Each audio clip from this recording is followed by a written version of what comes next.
Assalamualaikum warahmatullahi wabarakatuh.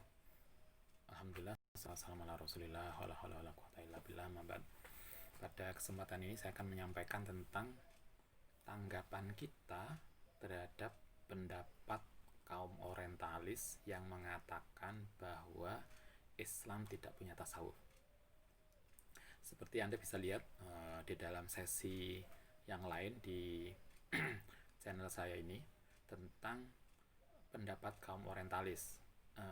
Udah disampaikan di sana, Anda bisa lihat, tetapi saya ingin menyampaikan kesimpulannya begini, bahwa sebagian kaum orientalis mengatakan Islam tidak punya tasawuf. Apa yang disebut sebagai tasawuf Islam itu adalah diadopsi dari luar Islam. Luar Islam itu mana?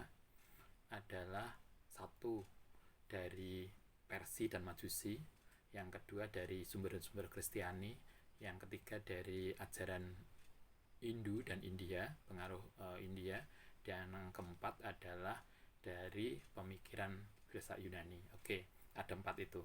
Nah, saya pada kesempatan ini akan menyampaikan tanggapan kita terkait dengan pendapat itu. Pertama,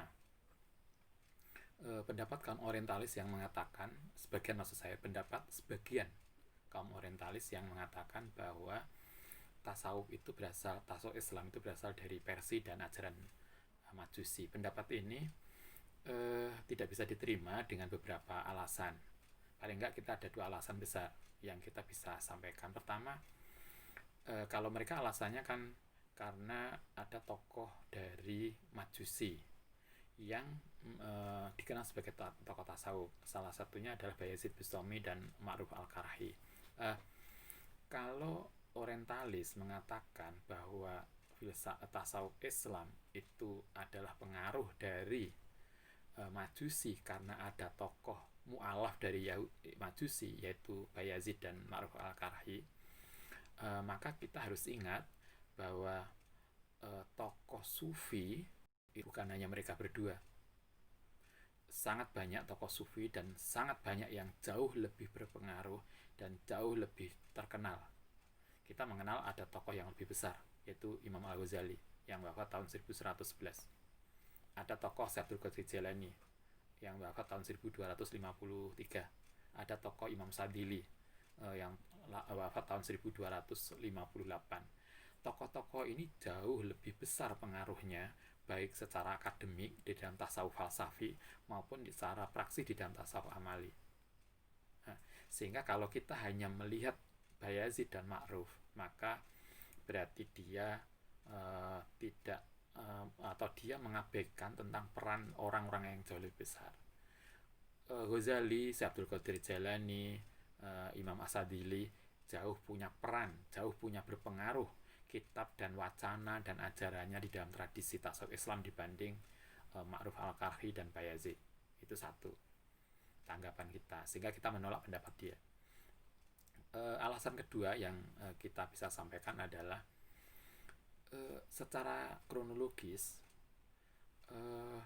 Ma'ruf al-Karhi yang wafat tahun 815 dan Bayezid yang wafat tahun 877 itu adalah tokoh-tokoh yang baru muncul, bukan tokoh awal.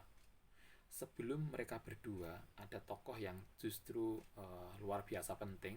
Ada Hasan Basri yang beliau wafat tahun 728. Ada Malik bin Dinar yang wafat tahun 748. Ada tokoh yang kemudian mengubah tasawuf secara total, yang kemudian kita pakai ajarannya sampai hari ini, yang dikenal dengan ajaran cinta. Karena hakikatnya sampai hari ini kita belajar tasawuf itu adalah belajar tentang cinta. Tasawuf itu adalah cinta kepada yang maha tercinta, yaitu Allah Subhanahu wa taala. Itu Robi Adawiyah tahun 752, dan ada Ibrahim bin Azam 782.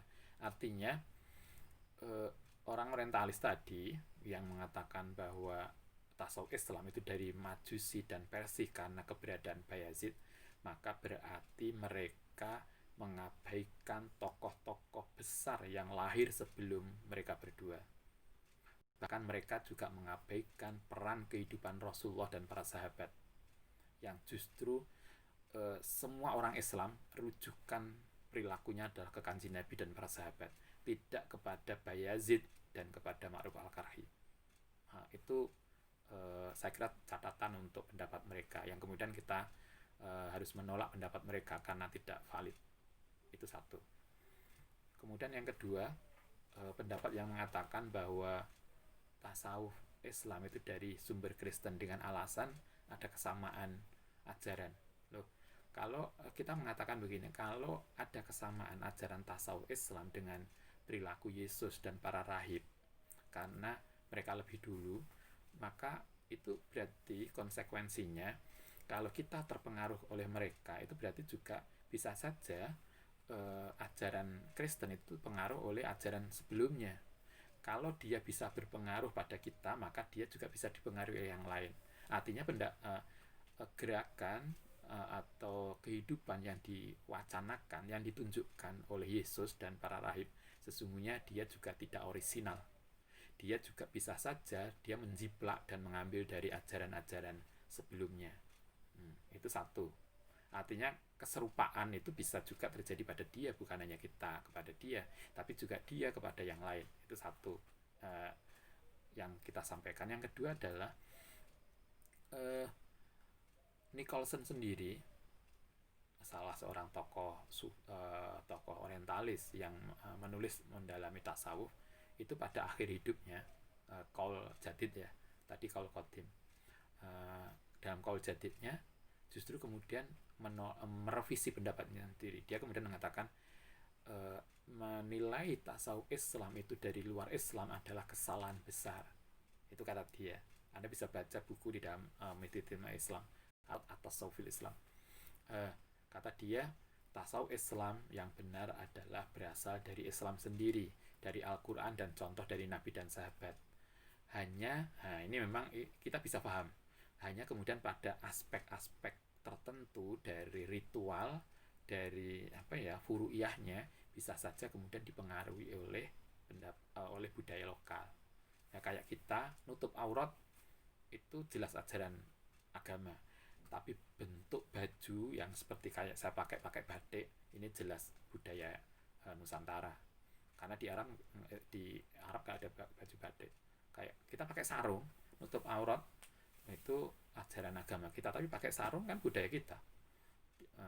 Sehingga di sana kan nggak ada. Sehingga pas kita dulu saya umroh, saya diikuti oleh seorang laki-laki. Kemudian dia nawarkan serbannya bagus banget. Dia minta tukar dengan sarung karena di negaranya nggak ada sarung. Sarung, batik, kopiah ini kan khas Mataram, kopiah saya. Kalau di Jawa kan hitam. Kalau ini kan khas daerah. Nutup aurat itu jelas ajaran kita, tapi bagaimana bentuk baju itu khas daerah. Artinya kembali pada persoalan ini tadi, kata Nicholson sendiri yang kemudian mengatakan bahwa ajaran tasawuf Islam itu yang benar ada dari Islam sendiri, hanya pada aspek bentuk-bentuk praktek furu'iyahnya bisa jadi ketemu dengan budaya lokal. Kayak kita masjid itu ya tempat ibadah, tapi bentuk masjid menjadi susun 3 yang melambangkan iman, Islam, ihsan, itu khas Jawa. Di luar Jawa kan nggak ada. Mungkin di luar Jawa bentuknya akan lain lagi sebagai simbol tertentu. Ini artinya pada asalnya itu dari Islam, hanya furu'iyahnya sangat mungkin berbeda, sangat mungkin terpengaruh budaya lain. Kalau ini kita bisa paham, artinya kita bisa terima pendapat itu. Kenyataannya yang ketiga, argumentik kita yang ketiga adalah bahwa kita tidak melihat tokoh-tokoh tadi, karena kita tidak belajar tentang kehidupan orang Kristen, kehidupan rahib-rahib dan seterusnya. Apa yang kita pahami, apa yang kita tiru, apa yang kita pelajari adalah perilaku Kanjeng Nabi dan para sahabat. Ketika beliau mencontohkan kehidupan seperti itu, maka itulah kita tiru. Kita tidak melihat orang lain. Bahwa kalau ada kemiripan itu bisa terjadi, tetapi apa yang kita lakukan kan tidak merujuk pada perilaku Yesus, pada perilaku agama lain, tetapi kita merujuk pada Kanjeng Nabi, sunnah Rasul dan para sahabat. Sehingga pendapat orientalis yang mengatakan bahwa sufisme Islam berasal dari Kristen kita juga tidak bisa terima. Orang orientalis sendiri seperti Nicholson juga menolak pendapat itu pada akhirnya. Oke, itu yang kedua. Yang ketiga, yang mengatakan bahwa tasawuf Islam itu dari ajaran Hindu dan India, kita bisa sampaikan begini. Satu, tidak ada bukti yang kuat bahwa kaum Sufi itu telah kenal dan belajar tentang pelatihan spiritual ala Hindu ataupun juga termasuk Buddha. Satu-satunya buku yang kemudian bisa berkaitan dengan ajaran Hindu dan Buddha itu adalah yang ditulis oleh Ibnu Sab'in. Beliau wafat tahun 1270 Masehi lewat bukunya yang terkenal Risalah An-Nuriyah. Tetapi kan Anda paham, kita paham bahwa Ibnu Sab'in itu wafat tahun, andaikan benar bahwa Risalah An-Nuriyah itu adalah sebuah metode riyadhah sufisme, andaikan benar itu diadopsi dari Hindu misalnya, karena ada kemiripan, tapi kita harus paham bahwa beliau hidup abad ke-13 Masehi, beliau wafat tahun 1270 Masehi, dan itu artinya tasawuf telah berkembang selama 6 abad sebelumnya. Itu artinya dia baru muncul belakangan, sehingga tidak bisa dijadikan alasan. Dan yang kemudian kita gunakan lagi alasan argumen kedua adalah orang orientalis sendiri di dalam Qaul Jadidnya, misalnya Nicholson dalam Qaul Jadidnya, Brown, kemudian O'Leary pada akhir hidupnya, mereka kemudian juga mengatakan tasawuf Islam itu tidak dari luar Islam, tapi tasawuf Islam adalah berasal dari Islam sendiri. Kita pakai argumentasi mereka, sehingga kemudian pendapat yang mengatakan tasawuf Islam itu dari Hindu atau India atau Kristen atau Majusi itu salah, dan yang menyalahkan adalah mereka sendiri. Itu ketiga. Kemudian yang keempat, pendapat yang mengatakan bahwa tasawuf Islam itu dari Yunani. Ini yang tadi yang disampaikan oleh sebagian orang orientalis dengan alasannya adalah bahwa ada pemikiran Yunani yang masuk dalam Islam.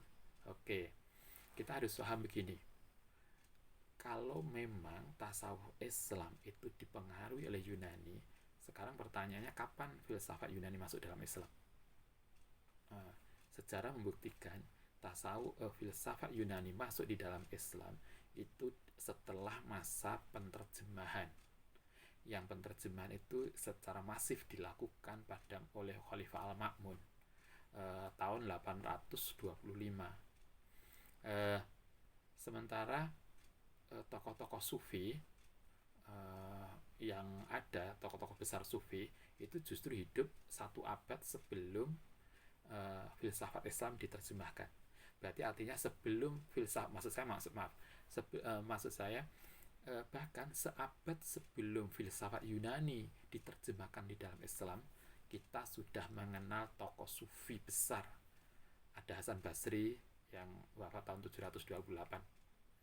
Ini berarti kan hampir 100 tahun sebelum Ma'mun menerjemahkan. Ada Robi Adawiyah yang wafat tahun 752. Itu tokoh-tokoh besar yang mengubah, yang menjadi dasar basis dari gerakan dan pemikiran tasawuf.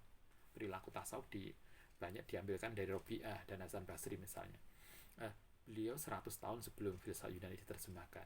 Artinya tasawuf Islam sudah lebih mapan, sudah punya pondasi, sudah mulai berkembang, baru filsafat Yunani diterjemahkan. Sehingga kemudian kalau mereka mengatakan bahwa tasawuf Islam itu diadopsi dari Yunani, maka itu perlu dicek ulang cara berpikirnya. Itu satu. Yang kemudian yang kedua, tokoh-tokoh yang kemudian dikenal sebagai orang yang memadukan filsafat dengan tasawuf itu seperti Suhrawardi, seperti Ibnu Arabi, Abdul Karim Al-Jili, itu kan tokoh-tokoh abad ke-13. Kita lihat misalnya Suhrawardi abad ke-11, 12, beliau hidup lahir tahun 1153 dan 1191. Ibnu Arabi 1165 dan wafat tahun 1242. Atau tokoh yang lain yang besar, Abdul Karim Al-Jili 1365 sampai 1402. Artinya kan ini udah jauh setelah itu, sehingga artinya argumentasi mereka sesungguhnya tidak cukup kuat untuk mengatakan bahwa tasawuf Islam itu diadopsi dari Yunani, karena kenyataannya tasawuf Islam sudah lebih mapan sebelum filsafat Yunani diterjemahkan. Dan kemudian lahirnya tokoh-tokoh besar yang memadukan tasawuf dengan filsafat, yang kemudian melahirkan apa yang kita kenal dengan tasawuf falsafi. Soal tasawuf falsafi Anda bisa lihat pada sesi penjelasan saya tentang tasawuf falsafi. Itu baru muncul paling cepat abad ke-12 Hijriah. Berarti setelah 6 abad Islam lahir dan tasawuf mulai berkembang. Oke, itu tanggapan saya, tanggapan kita terhadap pendapat sebagian kaum orientalis yang mengatakan bahwa Islam tidak punya tasawuf. Sehingga kesimpulannya adalah tasawuf Islam itu berasal dari Islam sendiri, dari Al-Quran, ajaran Al-Quran, As-Sunnah, perilaku Nabi, para sahabat. Hanya kemudian memang di dalam praktek furu'iyahnya sangat mungkin kemudian itu dipengaruhi oleh perilaku-perilaku lokal, perilaku-perilaku sesuai dengan konteks masing-masing. Itu kesimpulannya. Artinya sekali lagi tasawuf Islam adalah berasal dari Islam sendiri, dari ajaran Al-Quran, dari As-Sunnah, dari perilaku yang ditunjukkan oleh Rasul dan oleh para sahabat. Itulah tasawuf awal, yang itulah kemudian kita ikuti, bukan dari yang lain. Baik, demikian, terima kasih, semoga bermanfaat. Assalamualaikum warahmatullahi wabarakatuh.